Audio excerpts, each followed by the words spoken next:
Well, here we are in Dave Brown's house. First week of February, I think it's the 6th. He likes to call this Brown Town. And I'm not even sure how much, if he's going to be visually in this thing, but we've got Ryley Hansen here. He's definitely visual from over Longville, Minnesota area. And we're going to discuss, I guess we got to bring up the topic that isn't really the topic, essentially forward-facing sonar, which is bringing us to what I think we both believe is the greater topic, and that's fisheries health. But over the last couple of years, forward-facing sonar has been a huge topic in tournaments and all over the place, and essentially it's been hashed over ad nauseum with regard to fair chase and all the different issues. But what you and I have been talking about, what you've been experiencing on the water, and then talking to other people where you work and such, and I talk to people all over the Midwest and Canada, and out east as well, not that much out west, but it's concerns for the fishery that are coming up all over. It seems like people are pretty much in agreement to different levels that fishing's getting quite a bit tougher, and not just for muskies, for all species. Yep, most definitely. And the whole thing is to look forward, talk about some of that. You know, I'd like you're mainly fishing in the Longville area there around Walker. Yep, Longville, northern Minnesota, but a lot on Leech Lake for sure. Yeah,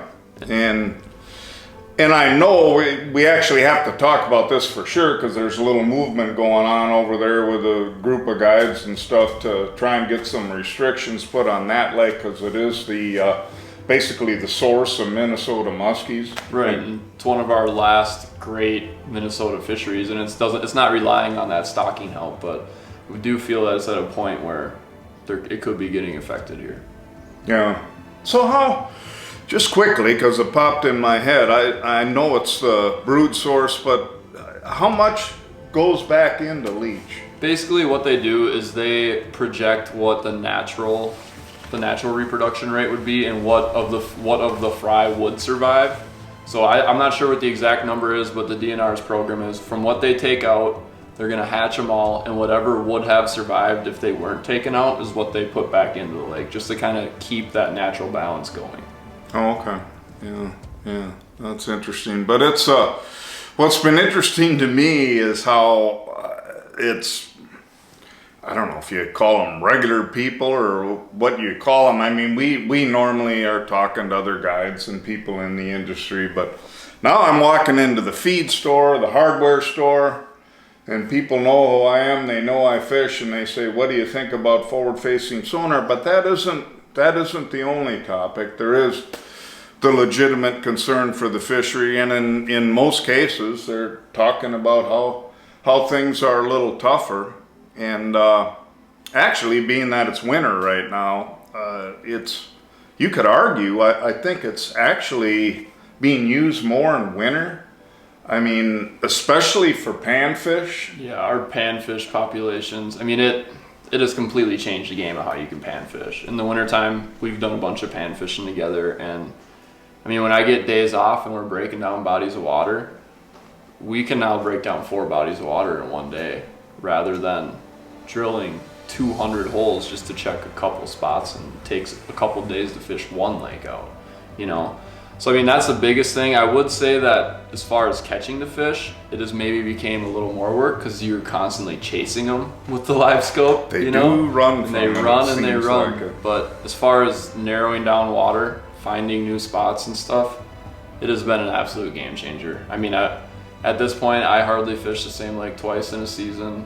I'm fishing like 60 different lakes over the winter, just because of how easily it is to break down water now with this new equipment we have. Yeah.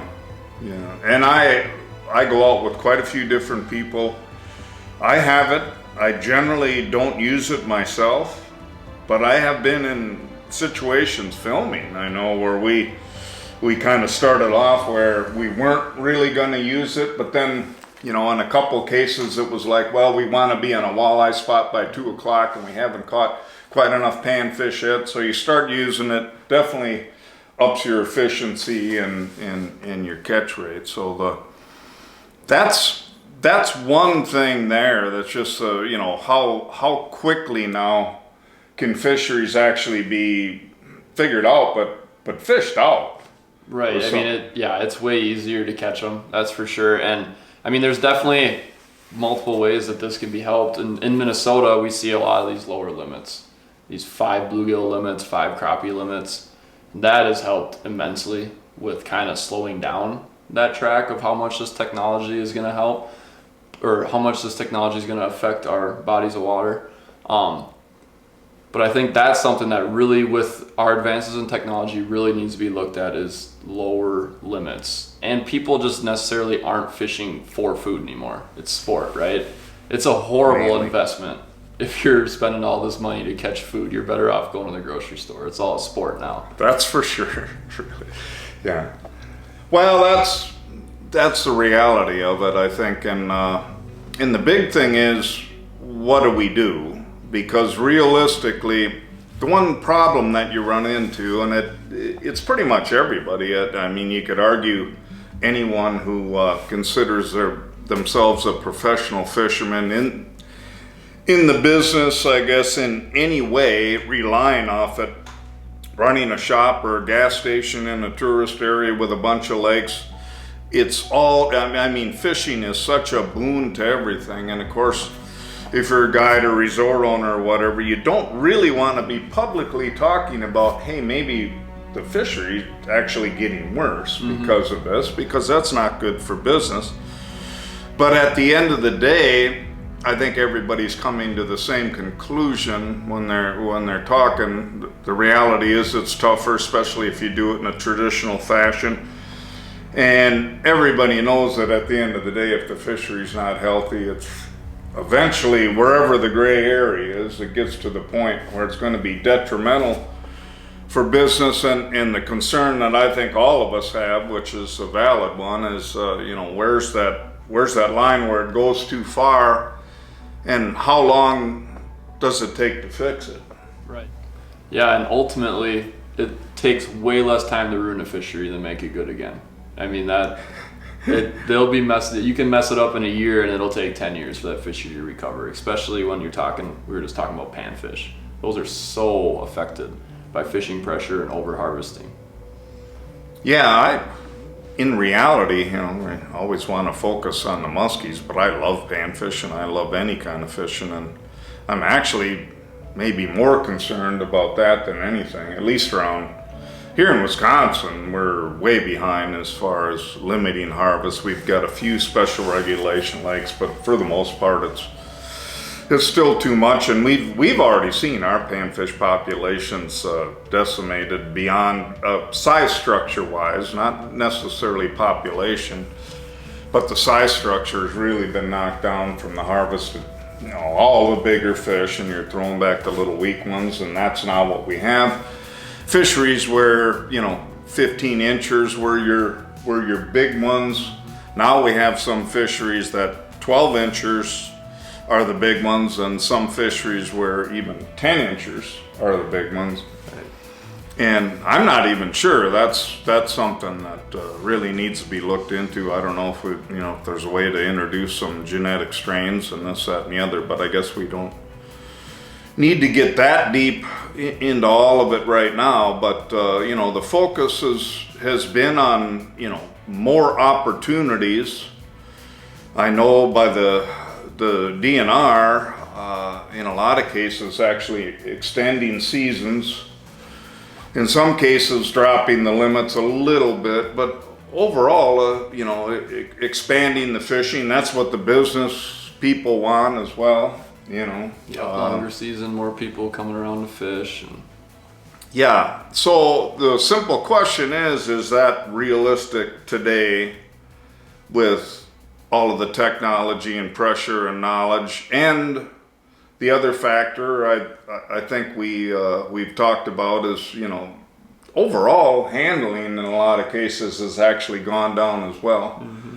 Probably more social media caused Yep, than trying to anything. get that perfect picture for Instagram or Facebook, and I've seen it so many times. Take pictures, put it back in the net, look at the pictures. Oh, that one didn't turn out good. Grab it again. Take more pictures. I mean, it's crazy. You see some longer sessions, and the one thing I think, thing with me has been in-boat measuring, because it's extra handling, and of course the fish can be dropped and bounced around the bottom of the boat, and most people that have handled a lot of fish, of course, don't have that problem, but we're all projecting that example to the newbies of the sport.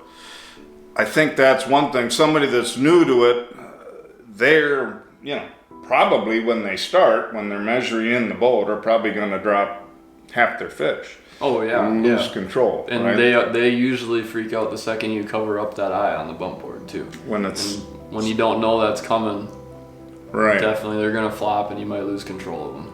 And the other thing that's gotten to be, I hope my bass buddies, tournament guys, don't get too mad at me, but a popular thing on social media now is how many fish can I hold in each hand? Bass, crappies. And what that involves, of course, you're projecting that to the people that are new to the sport, and that's what you do if you're a pro and you want to get cool pictures for social media. So it's telling people literally that you want to be keeping fish in a live well, and of course they're getting stressed in their period. And if you keep them for a longer period of time and bounce them down the lake, and then you try and lift up 2 or 3 at a time with each hand, how often with people that aren't familiar with handling fish all that much do you have fish there flopping around the bottom of the boat? So you got a lot of factors together. I guess that's enough on that, but it doesn't seem like we've got any kind of a plan realistically to deal with it. I know the Wisconsin DNR's actually here is reducing stocking because of funding. And I know Minnesota, you probably know more about that. I'm gonna let you cover that. But it's, the general idea has been, I know when they introduced muskies to a lot of lakes, when they did the big stocking here a couple of decades ago, the whole idea has always been to, okay, we're gonna get the fish in there, we're gonna establish that fishery, and then after that, we're either going to have very little supplemental stocking or no supplemental stocking because they want the fishery to take care of itself naturally. I don't think that's realistic. No, I mean you can see it's just not working. I mean Mille Lacs, known as one of the best muskie fisheries ever, is almost an unfishable population. I mean, they're growing big, yes, there's huge fish in there. They are. But I mean, I didn't get to experience what you got to experience. I did. And I've heard the stories. I mean, it's nuts. And now to go out there and you talk to guys and they go fish it for a week looking to catch 2 or 3 fish. I mean, it's just crazy. And even I went to school in Bemidji, so I was fishing all them stock lakes and over there. And I talked to guys that went to college there in the early 2000s. And it's just, they're catching tons of fish, big fish, they're chasing bucktails, they're up shallow on structure. Now it's like, well, you better fish at night. You better be able to predict when those fish are gonna come in from the open water up onto that structure. And you also just don't have as good of a chance in the first place because there's only 500 fish in the lake, opposed to what they got to see when there would be 100 fish down one weed line. I mean, the stocking program unfortunately just isn't working like it was in the early 2000s. So I guess the reality is when we're talking to people, I know Dave Brown and I have talked about this the last couple of years. It's interesting here. And I know from talking with you, it's kind of the same thing in Minnesota, although not quite as much. But I can honestly say I think I had as many hits as follows this year in Wisconsin, maybe more. That obviously shouldn't really have that much to do with the population, or it isn't all of that. That's just telling us that with the technology and the people being on the fish all the time, that these fish are really seeing lures all the time. That's what I take out of it. Yeah, it's follows get less and less every year. We've had this conversation a few times. I mean it, and I don't know if it's that they just flat out aren't following. I think it's more that they don't get right up on baits anymore, because I use live scope, and the amount of fish that you see on your screen come into the boat but you never see with your eyes is just staggering. It's unbelievable. You might have 22 follows, electronic follows one day, and maybe see one with your eyes. And that, I had live scope in my boat the first year it came out, and I didn't see near as much as that deep following and turning away 5 feet away from the boat as I have in the last couple of years. I mean, it's just crazy. And even like a really crazy one I experienced this year was, I think it was either August or September, full moon, night fishing, fishing all night, and had a spot that had 30, 40 fish on it. Usually Leech Lake, full moon, clear skies, you're gonna catch a few fish. Every fish that night would come in and turn away 5 feet from the boat, every time. And of course, then we start overthinking everything. We're doing blind drifts, no trolling motor, not a screen on in the boat, all this. And none of it didn't make a difference. The fish, obviously at that point, we didn't know if the fish were following, but we didn't get a bite still. So you can almost assume that more than likely the same thing was still happening, which has to just come down to education of fish and seeing more baits, more fishermen around. Yeah, I've been thinking about exactly that for 3 years, and I thought I obviously could be wrong. I guess I still could be wrong, but I think they learn way better than we give them credit for. Yeah, I would definitely say so. And then, I don't ever fish vermilion myself, but talking to the guides on vermilion, with the extended pressure that vermilion's getting, because it was kind of the origination of the whole open water live scoping bite, you pretty much have to fish after dark, no matter what moon phase you're in. A lot of the guides are just going out an hour before sunset and fishing through the night, because that's when you're gonna get bit. Because the fish are just flat out, when you drive by a fish, there's a bait going on its head every time. Where before, you fish a spot, you might miss that fish. It might not see the bait. Now, it's gonna see that bait every time. Yeah, that's the thing. You're putting the baits right on your head, or their head, because you know where they're at. Dave and I have talked about this because we've gotten a little older. We both night fish quite a bit, but we don't like it quite as much as we used to. But the reality is, here in Wisconsin, I would say, oh gosh, at least 90% of the big fish I see getting caught all after dark. All after dark. Yeah. Same thing in Minnesota. If you want to catch big fish, no matter what moon phase, you're better off fishing after dark if your goal is to catch a big fish. Oh, that's brutal, Dave. That's brutal. That's not good luck for us. I'd like her good news that I'm in agreement back here. But yeah, just real quickly here. A couple of years ago, I was with a young guy that we went fishing on one of the local lakes here, and I'll never forget that one, because I jumped in his boat. He said me and a buddy are going, and he's got the forward facing, and I remember we had 8 follows. It might have been 7, whatever, 7 or 8, and they were all electronic. And what freaked me out is I had like 4 or 5 of them with a topwater. And I get all excited because right away, the first time it happened, he's like, "You got one coming, you got one coming." I'm thinking, well, this is a topwater, right? I'm going to see a hump, I'm going to see. And then I'm quizzing him, and he's like, well, the closest it got was probably 20 feet from the lure. I'm like, wow. Yep, just kind of looking at it, not getting tricked by that one. Yeah. And I guess they've done that for years. Obviously, they followed, not hit, but yeah. So that's all going on too. And I guess what it all boils down to at the end of the day is, what do we do about it? And there's not a whole lot really being done about it. Right. Not at this point, not much at all. Like we said, there is some talk around the Leech Lake area about some stuff being done, but in the end, I think it just comes down to, we need more fish in our lakes again.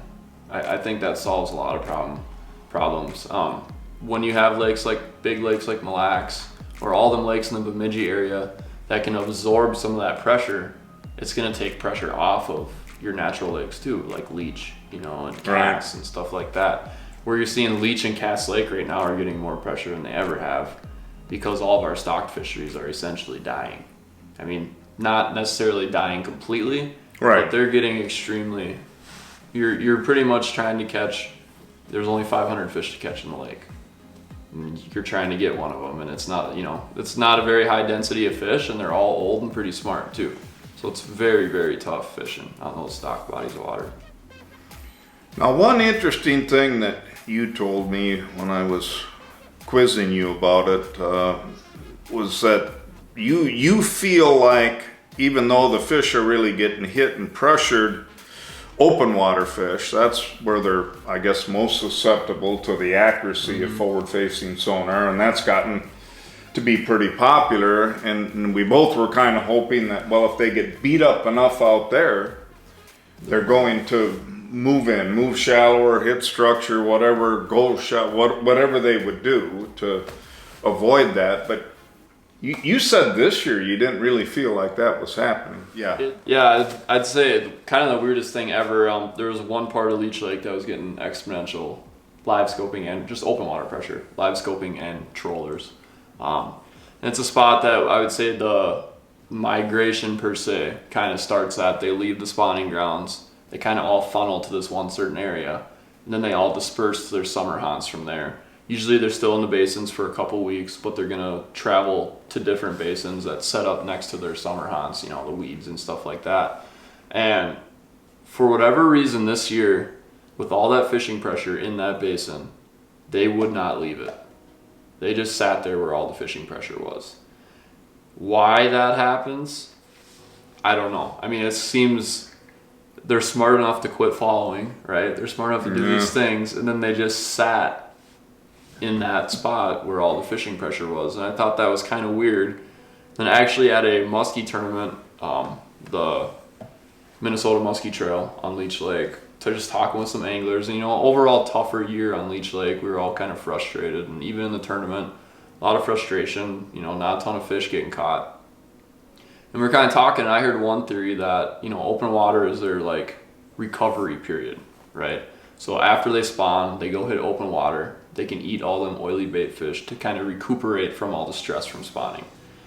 Well, same thing goes and said for muskie being caught. A lot of times when you catch a fish on structure, they'll pull off and head to open water and recover.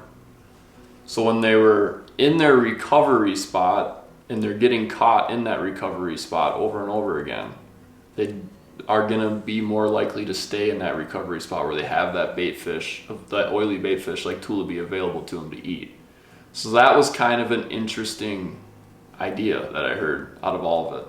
But also, you know, this is the first year that Leech has seen exponential live scoping pressure. Before it was like 2 or 3 guys out there. This year it was, you know, 7, 8 guys pretty consistently out there doing it. So it's also like kind of hard to gauge, like this next year is going to show a lot, because if it happens again, you know, okay, that's probably what's happening. If it doesn't happen again, okay, well then maybe it was the water temp staying at that perfect 65 to 70 degrees for 3 weeks like it did. Or maybe it was the ice coming off way early, and this year we saw way less good cabbage and it was a lot of junk weed because of the extended sunlight.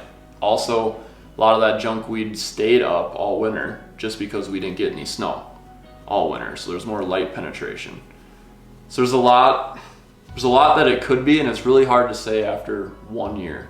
You know, I'm not so fast to say it was all live scoping that caused that. Right. I think that for sure. You know, in all reality, Mother Nature plays a huge role in everything too. And the one thing that I kind of noticed as well is I was fishing a lot of different bodies of water this year.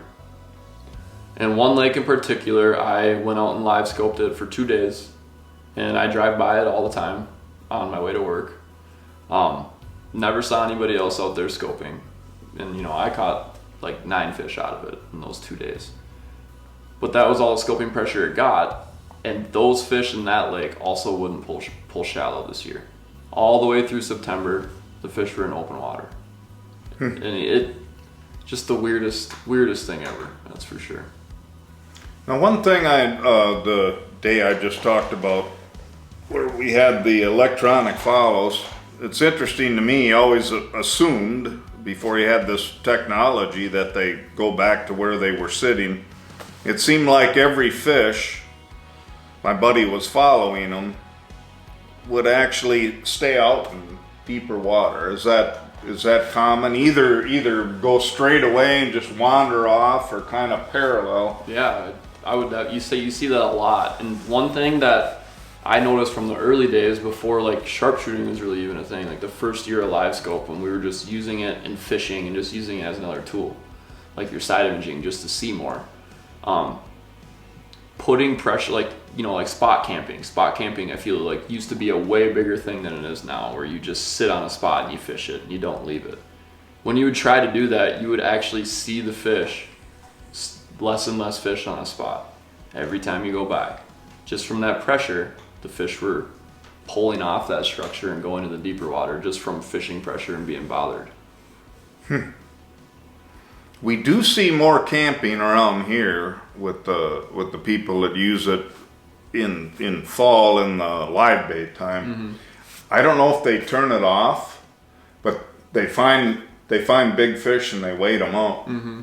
Yeah, and also around here too, it's a lot more weed fishing too. Like on Leech, they're usually not sitting in cover most of the time. They're on sand or whatever, car grass, you know, stuff that you can still, they can't bury themselves in to hide. Where like, I feel like when you're fishing heavy weed cover, their safety response might be burying in those weeds instead of, like on Leech, when they're sitting on a sand flat, there's nowhere to hide except for bust to the open water. Oh. Pete, one of the things I'd like to interject, I mean, what Ryley said about when they're pressured, they just start to disappear, or they get whatever, it gets them in a frenzy. They're a lot like you. When you pester you too much, you get a little cranky and you don't want to talk and you disappear. That's all I had to say. Dave was cranky today because he had to snowplow all day. So back to the stocking though, quick. I know one thing I see here, and I think is the case over in Minnesota as well, is there's the technology we're talking about, and there's information. The other information that's available is where the fish are stocked, and everybody can get it, and that's kind of the game. And one thing that I've seen happen as people are researching where they're going to go is they're not stocking enough different lakes around here. There's one or two here and there, and that just immediately brings all of that pressure to one place. I believe anywhere in the Midwest we're going to need more stocking to keep fish. That's all species, frankly. Mm-hmm. But I think we really need to have a push for spreading that out so the pressure itself can spread out, so we don't have lakes that are receiving all the targeting. Right, for sure. I mean, you literally, in Minnesota, it's called Lake Finder. You can go on it, you can click on any lake you want to, see the stocking reports, see all the surveys that they're doing, how big a fish they're surveying of any species. I mean, you can literally plan your trip from sitting at home, and you're gonna have an idea of what kind of caliber of fish are in there. And I use it all the time for panfish in the winter. I mean, you go and, there was an 11-inch bluegill surveyed. Clearly that lake can grow, and let's go fish it. You know, where before you didn't have any of that. I mean, you can definitely pay way more attention to what lakes are getting more fish, and it's very accessible to find that information now. And I'll have you talk about that with your experience too. I mean, for years, technically this hasn't changed. You want healthy fisheries when you're seeking, and preferably fish that don't see a whole lot of baits and a whole lot of pressure. You want dumb fish. Yep, exactly. Frankly, that's what we all do. That's the big secret. Yep. Professional anglers like a lot of fish and dumb fish too. Yep. You know. So, you know, there's definitely some effect there, and I think that one of the things that will be solved by stocking, it's just the way things are these days, is that I think the stockfish are just a little bit more susceptible to being captured. And at the end of the day, that's what we all want. We can catch and release them, but that's what a guide wants, any businesses want. Obviously, the people out there, it doesn't matter if they're professional, they just want to go fishing, they want to see their bobber sink, they want to have their rod bend. And, you know, and that's one way to deal with it. But yeah, you had an experience you told me about this year. You got on a lake that... Yeah, we found a lake that really isn't even supposed to have some muskies in it. Just kind of heard about it through the grapevine. We went and fished it, and it was crazy. It seemed like every fish, we fished the best spot first, of course, right? Sure. Well, that ended up being the only spot hardly with fish in it. And it seemed like every fish in the lake was on this spot. It's a very low density lake. Not very many fish in it. The whole idea is to get a really big fish there. And crazy enough, they actually followed baits. Almost all of them. And I'm talking like trophy caliber fish. You know, we saw a couple fish pushing that 54, 55 inch mark. Wow. Bunch of fish over 50, probably a half a dozen fish over 50 we saw that day. Upper 40s, and they were just following and going into the figure eight. And me and my buddy were just like, we haven't ever seen this before. But then we talked to you and how things used to be, and that's how it used to be. So it just kind of goes to show, like, that lake's getting absolutely no musky pressure, and that's how the fish still acted. They acted almost dumb, right? You felt like you had a chance to catch one of them big fish. Where on the other bodies of water, you just don't have follows, and they're usually on secondary spots. It's not just to where all the fish group up on your best spot anymore, because that's where the fishermen are. A lot of times they're getting pushed off that spot and they're going to all your secondary spots, and also not in as high numbers or high concentrations. Yeah, that's actually been a game plan of mine for years. If I'm on pressured water, I'm always prioritizing the secondary spots and the secondary places, not the structure that stands out immediately on the map. Those are great spots, but they just get beat up too much. Mm-hmm. And that's kind of how you got to play the game. So yeah, I think those the stockfish would basically really make a difference with that. Just simply be a little bit easier to catch and act a little more. And just flat out more fish is going to mean more fish caught. You know, healthier sport that we're going to have. It's going to keep growing. Yeah. The more fish we have. I mean, I know Minnesota has been looking into changing the stocking program again, but it definitely needs to happen, just for the sake of not just those stocked fisheries, but all of our natural fisheries as well. It's going to help everything, just to spread out them people. The fish aren't going to, then our fisheries, the fish aren't going to see as many baits because they're spread out across larger areas, you know. Yeah, you need a lot of places to go. The more you've only got a handful of hot lakes, the more that kind of thing really becomes a problem.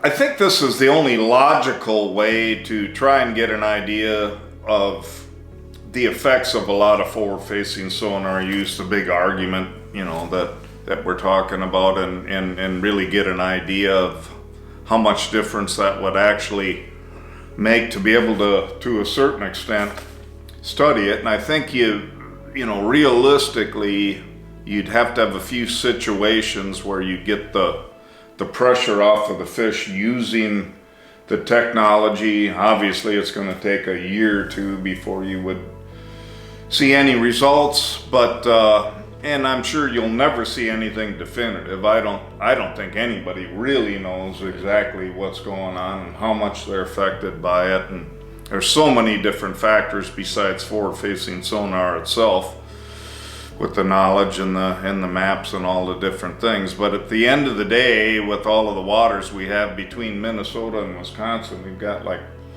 25,000 waters to try. I think it'd be really nice to have some bodies of water where basically the electronics need to be shut off to make it fair, easy for everyone. I think in speaking with a lot of people too, it'll be interesting to me to see how many people actually want that opportunity. I guess I could see anything from basically very few people fishing lakes where you had to shut your electronics off, to possibly way more than we'd expect, because I know I hear from a lot of people who feel like they're kind of forced into it, you know, to kind of keep up with the other people that are out there. A lot of people, well, I know you've said the same thing. You'd rather not rely on, you'd rather just do traditional stuff. The old way. And I mean, I wouldn't prefer a live scope to go, but the whole sharpshooting thing, I mean, that's just a whole nother animal. I truly enjoy using live scope and fishing traditionally, you know, pull up to a spot, put the trolling motor down, use it as a tool to give you more hints to what the fish are doing and stuff, but you're still fishing that spot out. You're not ripping around with your kicker motor at 5 miles an hour and stopping on a fish. I mean, that to me, and especially after doing it, it just kind of gets kind of like going through the motions and almost boring in a sense, where using it to traditionally fish is kind of nice because you get an idea of what the fish are doing. And what we talked about earlier with the fish actually moving off a spot if you pressure them too much, live scope was kind of what taught me that. You know, you get to study some fish movements, you get to see more of that now. And also it just, you know, okay, there's fish here, I'm going to leave them until they look like they're going to be active. Right. Yeah. You know, so like using it in that sense, I really like. And I know we did it the one time when you caught your big fish in November. We were using it and we found a couple rock reefs who weren't even having follows, but we just saw a few fish on the screen, so we kind of knew where to come back to. I love it for that, but the driving around, throwing at fish, it's not the same. It's almost, and the scary part with that is, you know, right now it's kind of your elite anglers doing it, your best anglers that are doing it. Eventually everyone's gonna be doing it. I mean, in the next 5 years, and I think that's where the real problem. That's the reality of it. Because we're talking about handling and poor handling. Well, when people that don't have the experience and know how to properly handle a muskie can now catch more muskies because they know how to use this, and they can go to any body water and apply the same pattern. It's pretty much a universal pattern. You know, all muskies use open water. All Leech Lake strain muskies use open water. That's dangerous because then those people that maybe don't know how to handle fish that well, they're gonna catch a lot more fish. And that could lead to a lot of delayed mortality, I would say. Oh, the more fish that get caught, the more are gonna die and, you know, get super stressed out. To some degree, it might slow their growth a bit, and, you know, if they're getting caught a lot, even if it doesn't kill them.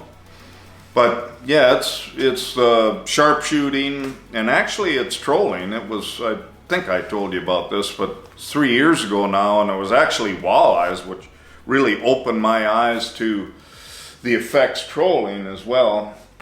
We were vertical jigging some rock reefs, my dad and I, on a Canadian lake with a huge basin. And there were 3 different boats. Finally figured out what was happening. They had forward facing off both sides, and they're zigzagging around with planer boards and crawler harnesses, and they were just creaming. Mm-hmm. And you know, it's just, you know, right where the schools are, where you normally, if you were just blind trolling, you'd go through, you'd catch your fish, but you wouldn't know there was a blob over there. So of course you immediately do a tight turn and go around, and now you're on those fish. So it is amazingly efficient.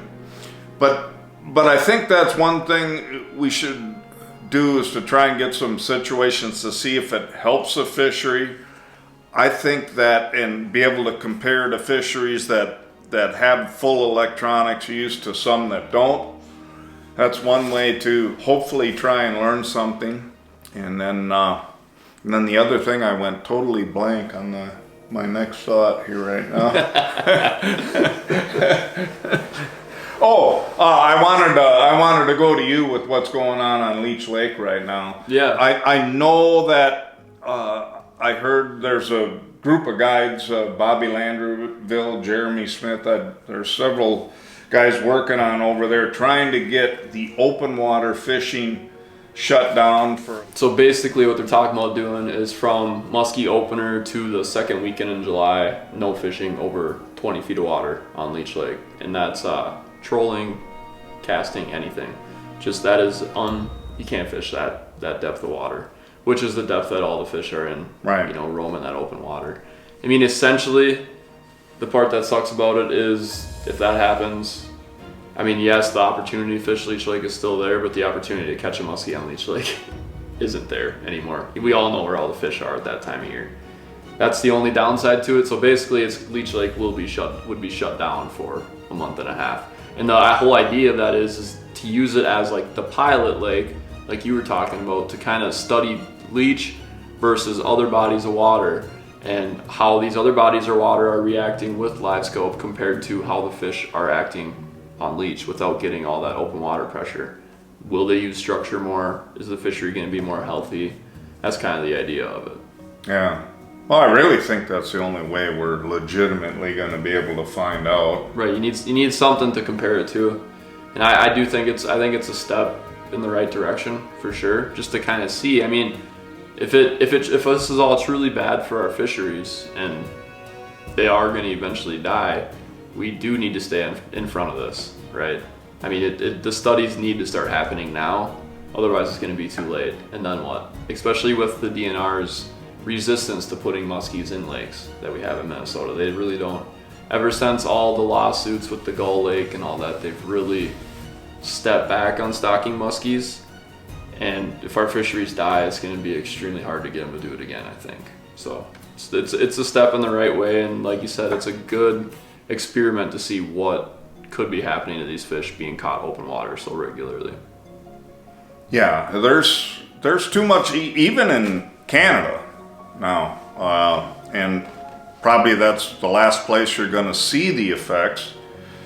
But those lakes are huge, and there's a lot of space, and this, that, and the other. But it's getting more prevalent up there now. You're seeing the fisheries change. I know guides on a whole bunch of lakes up there, and when you're talking with them one-on-one, it's the same thing. They're starting to see it. The fish are getting smarter. They're seeing fewer follows. Everything that we're talking about, not on quite as big of a scale, but it's happening there as well. And the big problem they have up there, of course, they've relied on natural reproduction for years and years and years. They don't have a stocking program. They don't use stocking, and to get something built up to be able to really supplement those fisheries would be a major undertaking. And if there's a single thing to emphasize right now while I'm thinking about it, it's let's do something and do it fast. You know, we really shouldn't be waiting 2-3 years on this, and that's unfortunately what has kind of been the mantra with, you know, and I don't want this to be a DNR bashing deal, but at the end of the day, they say, well, we gotta study, and we gotta think, and we gotta get more feedback from the people, and maybe we'll do something in 2 years. I think we're already there, because it's kind of been a silent thing that in reality everybody seems to agree with all over the muskie range right now. Right, yeah, it's everybody you talk to says the same thing. It seems like less follows, smarter fish. You know, and the main thing that I hear from everyone is how important it is to fish after dark now compared to what it used to be. And I mean, I see it too. Scary. Yeah, I see it too. And I love night fishing. You know, I love it, but I'm also 25 years old. You know, it's a whole different ball game. But I mean, it kind of eliminates, you know, your beginner anglers and stuff from getting into the sport. If you have to fish from 10 p.m. till 4 in the morning to catch a fish, how many people are really going to go do that? I mean, you kind of got to have the sickness to want to go do that, you know? Yeah, and that's not great for the guide business either. No, you know, not at all. You only have a certain class of people that are going to be able to do that proficiently, or even want to do it at all. And then you got the fact, you just mentioned you're 25, and Dave, you're not quite as old as me, but I'm no spring chicken anymore, so selfishly I say we need to get started. Right. Because if I gotta wait 20 more years, I might be like trolling only or something like that, as we get started on this thing. But I do think the people really need to get involved. The anglers need to start pushing for some of this, because everybody's saying it, everybody's got the concerns, and it seems like the fisheries, the normal fisheries DNR system is moving a little too slow, and frankly, nobody has argued with me when I've said, I don't think we can maintain this. It's just not logical with the technology's getting better and cheaper every year. And I just don't think there's any way we can continue to grow the sport and get kids and women and everything we've heard about for years, more and more people, which is a good thing. But can you do it realistically just via natural reproduction and keeping the habitat good? Realistically, I think it's impossible. Yeah, and I mean, and it didn't start at live scope, you know. I mean, our technology's been getting better for a long time. And our fisheries have been taking a beating, more and more of a beating all the time. I mean, personally, I think a lake map is more efficient or more important to fishing than live scope would even be. Just being able to sit at home and, you know, go on your phone, look at a few different lakes. So that one looks like it sets up real nice. Plan out your whole day before you even get out there, you know. I mean, that's a huge technological advancement. There's been so many advances in technology to help us catch more fish, but there's been very little done to combat the more fish being caught. I mean, it pretty much, in Minnesota's case, there's been, in the muskie world, there's been technological advancements and less fish getting put into our lakes. I mean, that's a recipe for disaster. I don't think it's arguable that we need more stocking, and I think that's something that we all should push for. We talked about you know, bodies of water where we're, you know, having either the open water cut off like that, or we should have some test lakes as well where electronics can be shut off. I think that's good. It provides another opportunity for people who don't want to feel like they're disadvantaged as well if they don't have the technology or just don't want to use it. And then one other thing is just, you know, some lakes. This may go more to the, I guess, eating type species, you know, walleyes, panfish, and stuff like that. But just, you know, there should be some bodies of water as well where they're just very restrictive in the harvest. Yes. You know, that's something that, you know, when you think about it, years ago, I remember when I was trying to get 50-inch size limits here on the trophy lakes in our area.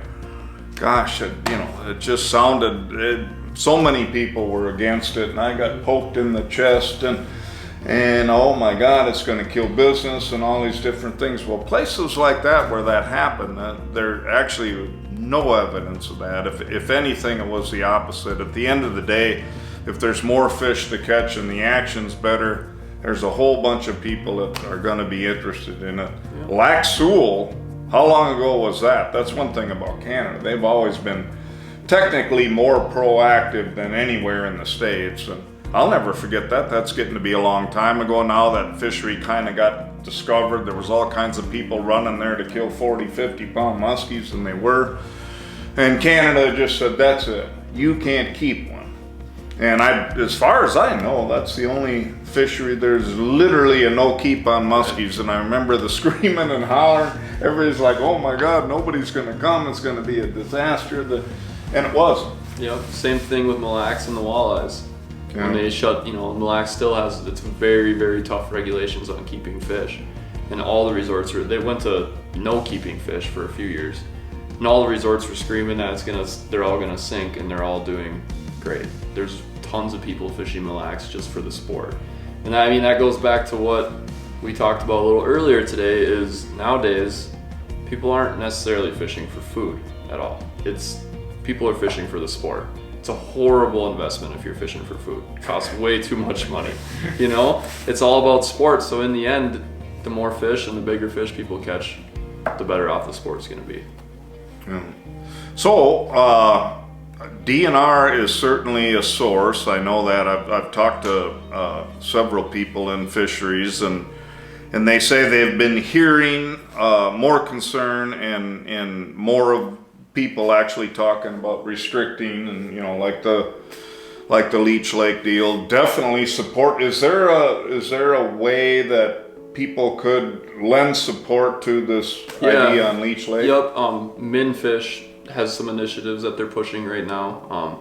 That'd be the people that I would get in contact with is Minfish about that whole situation. Also, the Leech Lake Chamber of Commerce has been doing some pushing as well. Okay. All right. Yeah. Anybody you can talk to, politicians.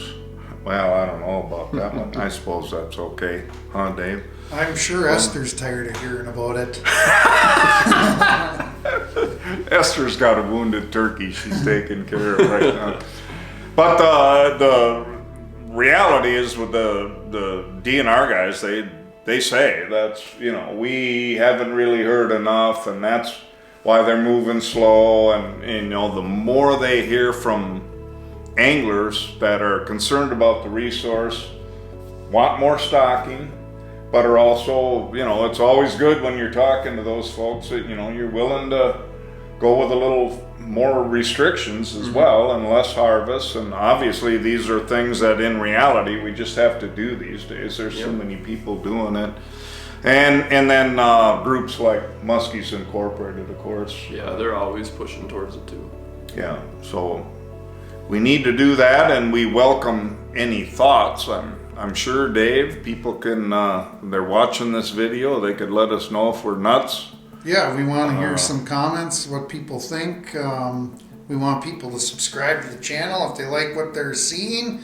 And we'd like to hear some feedback on, is there any videos they want to see in the upcoming future? Anything they want to hear Pete talk about? Any guests that you'd like to see on the channel? Let us know. That'd be good too. And I know one thing they're going to want to see. They're going to want to see a special video with Dave Brown sharpshooting. Oh yeah, right. Driving around. They're not going to see that video. Well, thanks, Ryley. I appreciate it. That's good. Hopefully we got some people thinking out there. Yeah, bottom line, talk to the DNR is what we got out of this. Fisheries, what can you do to help? We're going to be talking to like Muskies Inc., all these different chapters. Ryley says go to MinShare. Where can you go in Wisconsin, Pete, to kind of let...